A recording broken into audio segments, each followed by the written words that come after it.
diinta nebi maxamed allah qawiye wixii islaam oo dhan allah qawiye wixii jaalana allah qawiye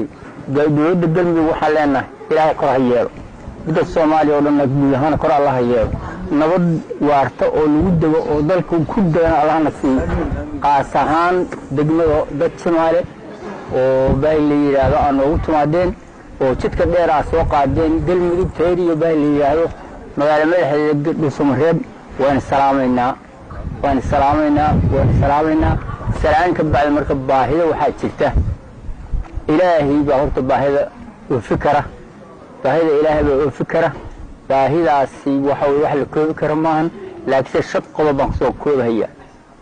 shanta qodob waxa uu weyn oo noogu horeeya horta waxbarashada diinta iyo maadigu waa mid ugu horeeya waxaan u baahanahay waxbarasho mid diin waa haysanaa mid diinta waa haysanaa laakiin mid maadiga baa wax naga dhameeyay deegaanku runtii wuxuu isku tacalluujiyay in uu baaliya aas-aaska qol uu dhiso qol laba qol waa noo dhisan tahay laakiin qol baa dedan qolkii dedan baa wax ku barnaa wixii baaliya karaankeenna ama 20 ama 30 habba wixii jooga laakiin 20 30 baa joogta oo si fiican wax u barata waxaan ka dhiman marka kuraastii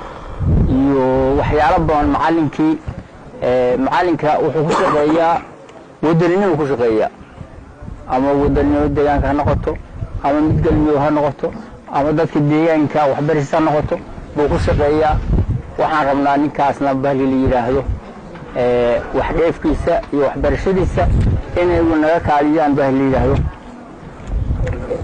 wasaaradda waxbarashada iyo dowladda galmudugba taasoo waa qodobka koowaad dad Soomaali midda kale biyaha ceelku waxa weeye horta waxa loogu noolaa jiray ceel 40 mitir jeeda baa la cabi jiray ceelka 40 mitir jeeday sabanka hore biyo la jeelay sada biyo waa yareeyay biyo male dadkii shubi jirana waa dhaceen waxa weeye waxaan u baahanahay matoor la qoday mar laga joogo 50 sano ku dhawaad baa laga cabi jiray matoorkii waa dumay ceelkii waa dumay hadda baahida ma shaqeynayo biyahaasna waxaan rabnaa in waxa ka qabto ceelku nolosha salka lagu fariisto waa biyo la'aan wax lagu noolaa kara ma jiraan biyo la'aan waan haysaa mid caafimaadka ma haysano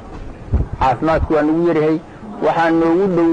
118 kilomitir meesha taa kaalkacayo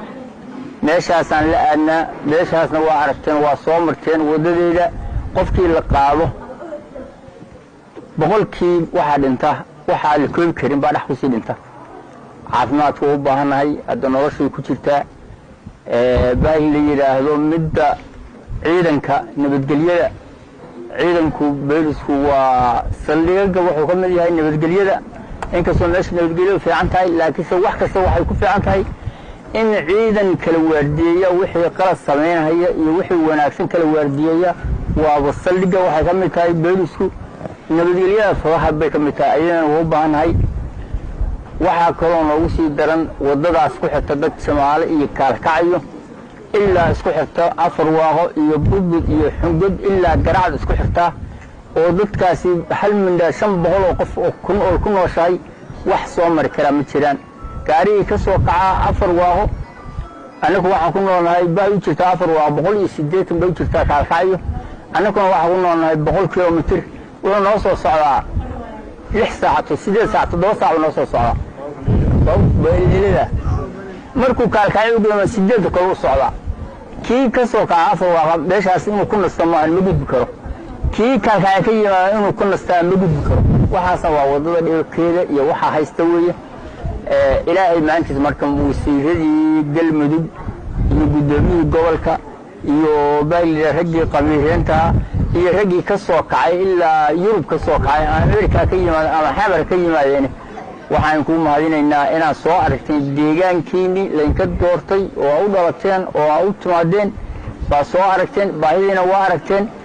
hadda waxaan ka rajaynaynaa wixii aad wax ku soo barateen dadka u timaadaan waa abayaashiin waa awlaadiini waa dadkiini waa deegaankiisi laynka warbixin maayo mar hadda soo aragteen dhibaatada ka jirta wax laynka warbixin ma jiraan magaalada dad Soomaali sida odagu u warbixiyay ruhanti waa dhul xuduna oo kala baragaalkacyo iyo gobol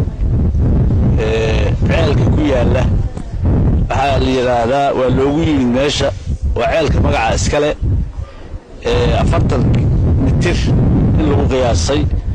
ayaa biyaha looga soo saaraa dadkii hore ee noolaa ilaa xoolaha dhaqaalayn jiray xoogga lahaa turuqyada lahaa murqaha iyo haddii ilaahay kuu rooyahay daawada fiican lahaa way ka cabi jireen waa la baaci jiray wadaantu waxay soo socodaysaa daqiiqado badan haata waxaa yimid oo carradii hale dadkii xoogga lahaa waa iska reer magaal baa iska noqday wixii carraraada oo tobanka cunay oo dhafray 40 mitir biyo kama soo saari karo waxaa la ii sheegay gabdhuhu markay biyaha soo doontaan laba qof oo xishoonaysa oo dhalinyaraha markay dhowr waraabiyaan way daalahayaan waa gaajoonayaan waa iska xanuunsan yihiinoo waa ka dhuumanayaan marka dadkii oo weelashi maran yihiin baa soo laabta marka jaaliyadda deegaanka aan hormarinaya waxaan leeyahay dad jimaale darajeeyo oo haddii ilaahay kuu rooyahay biyaha ka kaalmeeyo barashada wasaaradda ayaa ka hadashay iyo qabiilka iyo wayna arkeen waxayna haddii ilaahay kuu rooyahay inta tabartooda oo ay ugu horeyso meesha ardada fadhiisan lahayd ardadu hadda waxaa fadhi waa gasacida boolcar iyo saliya iyo kale wasaaradda waxaa lagu wareegtay dadka jaaliyadda meesha biyaha xoogla looga baahiyay dadka dunida oo ku badan yihiin ninka odaga gudoomiyaha ka ayna si fiican u warbixiyay gaarsiinayna dad jamac sida maanta ilaahay inkiis dowladaysan oo xagga amniga ka dowladaysan waxbarashada ka dowladaysan caafimaad ka dowladaysan ayaa si niyadeeda ku jirta ayaynu isticmaalaynaa madaxda oo madaxweyne axmed cabdi kaali qorqoro horeeyana cod muuqaal ku gaarsiinayna mid ag istaagna ku gaarsiinayna mid sharaxaad ku gaarsiinayna ona kala harimayno gudoomiyaha gobolka aan leeyahay hadda gobolkiisii inuu waxaan karanayn waa ogahay isaga laftiisu qeyladhaanta habadiyo adinkana kuwa qeyladhaanta wax ku hela allah idinka dhigo